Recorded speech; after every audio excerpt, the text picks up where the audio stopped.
पाकिस्तान में चीनी महंगी, आवाम परेशान और अब हुकूमत ने लिया है बड़ा फैसला। ट्रेडिंग कॉर्पोरेशन ऑफ पाकिस्तान ने 1 लाख टन सफेद रिफाइंड चीनी दरामद करने के लिए नया बैनुल-अक़वामी टेंडर जारी कर दिया।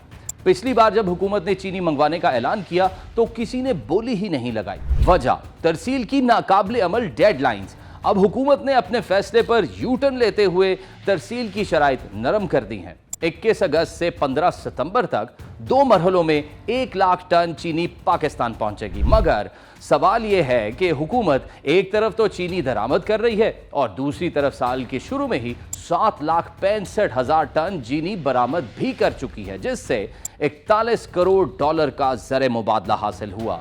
बरामद के बाद मुल्क में चीनी की किल्लत हो गई। अब दोबारा डॉलर्स खर्च करके चीनी फिर से दरामद की जा रही है। ये घन चक्कर बरसों से जारी है।